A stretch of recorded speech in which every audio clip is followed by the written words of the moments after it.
lovely Abbie Dagrin, and welcome back to my YouTube channel, lovelies. Today I'll be doing or continuing the natal chart analysis on my channel.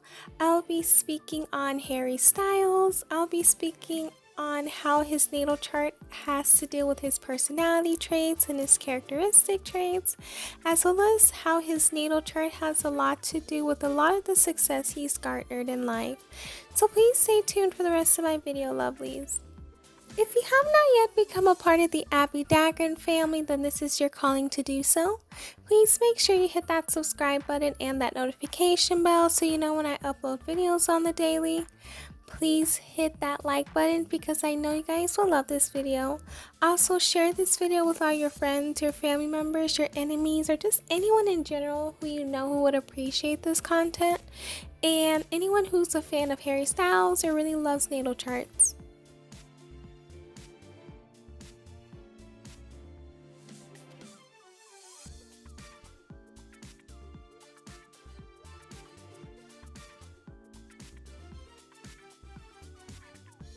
Harry Styles was born on February 1st, 1994, and because he was born on that date, this qualifies him to be an Aquarius.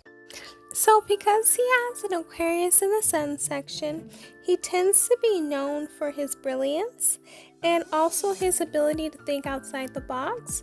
As you guys do know, he was with One Direction and now he's a solo artist. So in order for you to be a solo artist, it's a lot of work. However, if you become a solo artist out of a group, it's very important for you to know how to do that so you can brand yourself as yourself and not continuously be branded as the group. So that right there did take a lot of him having the ability to think outside the box, and he was able to be successful with that, and that really does show his placement in Aquarius in the best way. Next up is his moon in Libra. And with this placement, he is a person that is very irresistible and people just love to be around him. If you do see his interaction with his fans or you see his interaction with people, you do see that people just love to be around him, that he's very irresistible and people just love his presence. He's also very intelligent, and that's something that he really is, very smart, and that's something that a lot of people do acknowledge him on, his intelligence. He's also a very funny person. If you watch his interviews, you can see his humorous side and how hilarious he is. And also being charismatic is something that he is, and this is something that's great for his occupation because having charisma and being charismatic is something that really does help sell his image, and being able to have a great conversation with people is something that really benefits him in the long run. Next up is his Mercury in Aquarius, and it's great that he has his Sun and Mercury in the same sign because he's able to communicate how he feels in a way that he's able to understand and in a stronger way. With this, he thrives on being different from others, and he's always confident that his point of view is the correct one, and having a Mercury in a fixed sign, it does make sense because when it comes to fixed signs, they do tend to believe and know that their view is right, mostly because they do research on a lot of the things that they talk about, and that's something that he loves to do.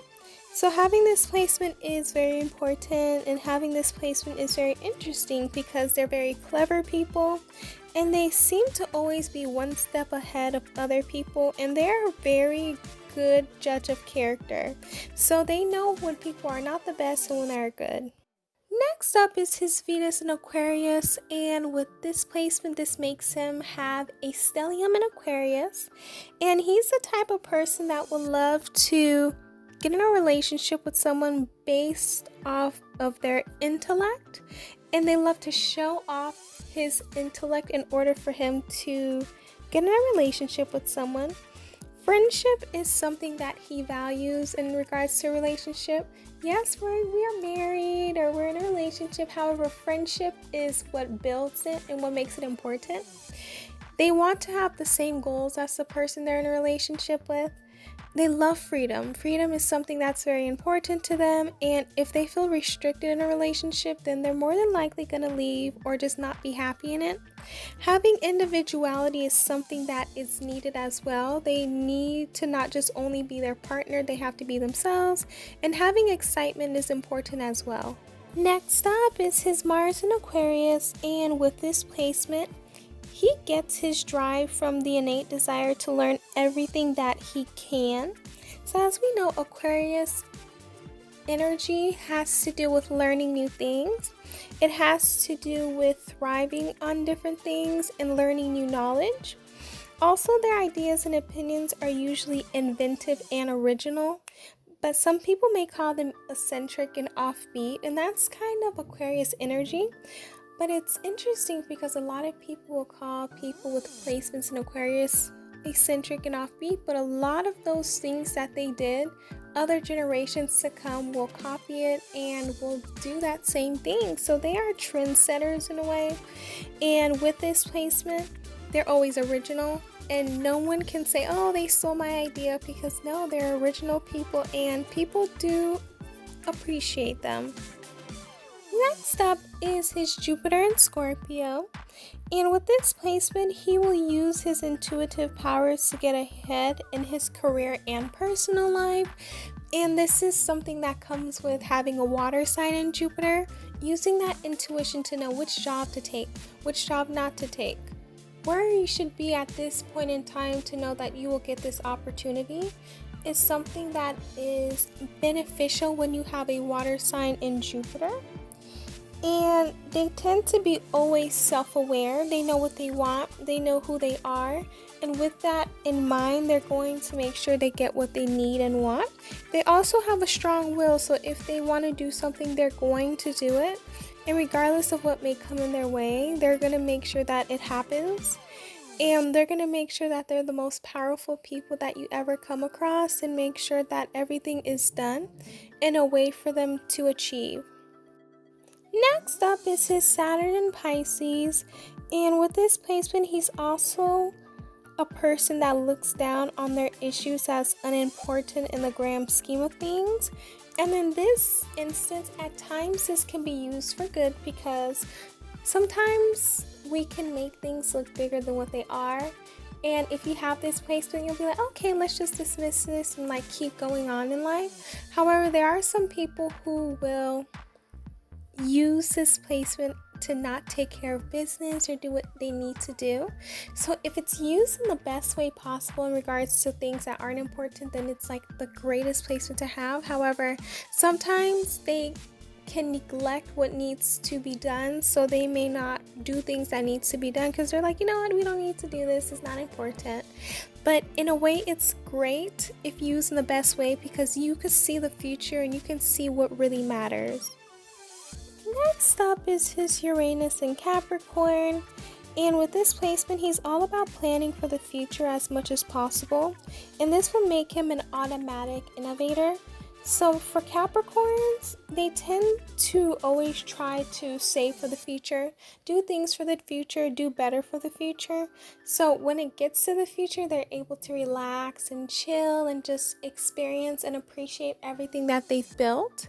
So this is something that makes them an automatic innovator, because it's going to make them try their best to figure out new things or new ways to make money, new ways to make successes, new ways. This makes them innovative, and this can really benefit any generation, because with their innovative ways, they're going to try their best to make life better for society. And when you make life better for society, you're able to make money off of that and be successful in a way.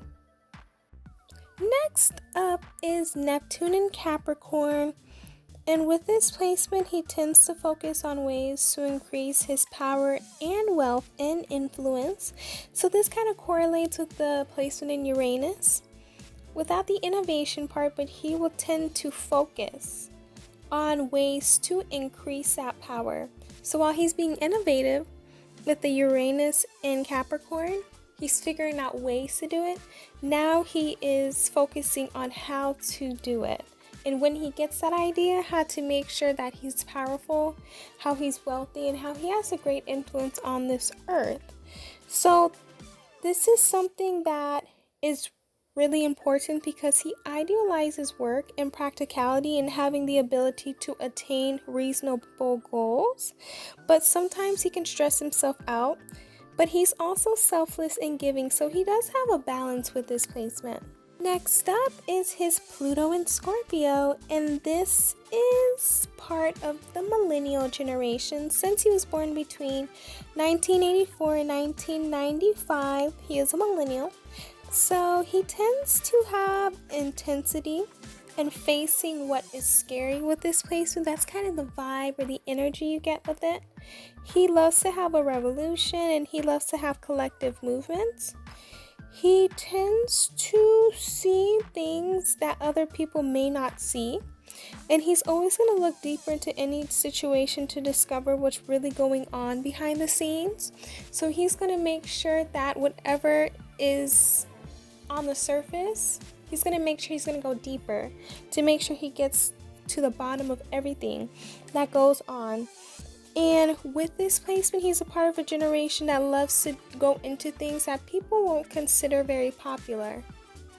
Next up is his North Node in Scorpio, and with this placement, he will need to attribute or develop self-discipline, choosing constructive change, releasing whatever causes stagnation and low energy, eliminating non-useful possessions, enjoying things without having to own them, accepting support from others, whether it's ideas, money, and opportunities, enjoying high-risk situations that make one feel alive, awareness of others' psychology, opening to partnering, supporting, and merging power with others.